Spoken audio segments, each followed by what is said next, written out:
And I know you've been playing a long time. I remember reading your bio, and of course I knew this, and I was reminded of it earlier in the year when Andy Timmons came in and did his thing at More Music about Taylor Bay. I mean, I know that goes a long, long way back, but I mean, you've been around the Evansville music scene for quite some time. Why don't you talk for a minute? I mean, I know you may not want to go down memory lane that much, but just talk for a minute, kind of talk about some of the places you've been and some of the bands you played with. Well, when we had Taylor Bay, that was from about 1979 to about 1983, I think, before we finally broke up for good. And when we started, Andy was so young we had to go pick him up because he didn't have a driver's license. Training wheels, yeah, I know. 15 years old and already playing like that. So, I know. So we had a good run, and then I played in various bands around Evansville, and solo gigs, and kind of the variety of stuff that I do now. The beauty thing of that is that what they call classic rock now was current for me back then, so I already know all the tunes. Sure, yeah. But then I moved to Cincinnati for about 6 years. I played with a band up there called Laidlaw Union, and got to play a lot of neat places. Played for the Reds Opening Day Festival. And we also isn't there like a hill in Cincinnati where all the bars are or something? Oh, there's a couple of different ones. Yeah. There's all the different mounts, as they call them. Yeah, that's right. Mount Washington, Mount Erie. I can never name all of them off at the same time. But we were playing over the Rhine quite a bit, which is right off of downtown. And that was right before the riots happened. So we had a few gigs canceled for a few weeks, but we eventually got back there. So that was really cool area to play too. And then I moved back here early 2002 and started playing at Kavanaugh's Piano Bar. Bob Green and I kind of traded duties there 7 nights a week every month, and I played a lot of other solo gigs. Pretty much, I think, to the best of my knowledge, the first band project I did since I went back was when I did the show with Corey. I currently play with a band called Headliner. Scott Mason is out of Princeton, and our bass player. Cindy Cargus is from Evansville. I live in Newburgh, and our drummer is from Henderson. So we play some like Mount Carmel, Princeton, and some around this area as well. You guys played at Hollywood East some? We did. Yeah. Played there for a while before it became a seafood restaurant. I know. Well, it was a fun place while it was open, though. There's a lot of good bands come through there.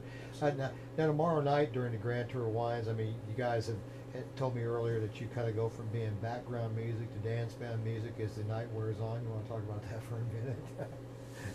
Yeah, as the samples start to flow, the crowd gets a little bit more rowdy. So, we start off kind of just laying the background music, and as the samples start to come in, the crowd comes up, they want to hear some dance stuff, they start hitting the dance floor, so it gets to be a really good time.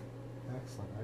And then I also saw that the Shove project, that seems to be something you guys have been through for the last couple of years. Are you guys writing some new material or getting ready to do something with that? Well, we've been talking about it and then never getting around to doing it for, I don't know, something close to a year now.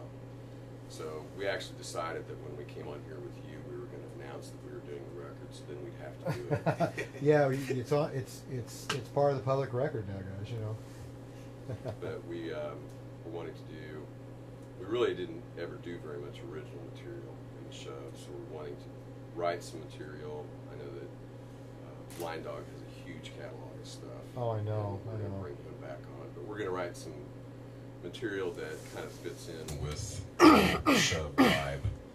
So, and we were as likely to do Allman Brothers as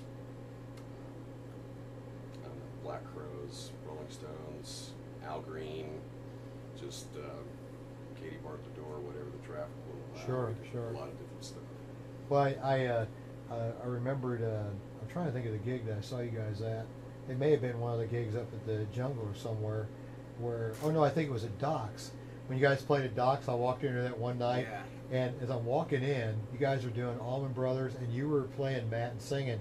And as I'm walking in, I'm going, that band has nobody who could do that. And when I walked in and saw you, I said, okay, that answers my question. I think I was sitting in that. Mike Clark sitting in with the funk that night. Yeah, with the funk, it was great. The original material release you have now called Volume 1, you want to talk about that for a minute? Well, I had actually written and recorded as demos a lot of those songs. It's all original music of mine. A year or two before, I actually did it at Bob Green's studio. And he engineered and co-produced it with me, and then I just kind of let it sit and never finished a whole album's worth of material. So I wrote a few more things, and somehow it just came to mind to call Steve Fritz and say, hey, do you want to do an album of original material with me? So it was just he and I and Bookie Buchenberger. I played all the keyboards and did all the lead vocals. Steve did all the guitars, the bass, the programmed drums, and produced and engineered it, and did some of the background vocals as well. So we started this actually in July that year, I think, and then we ended up finishing it in the fall.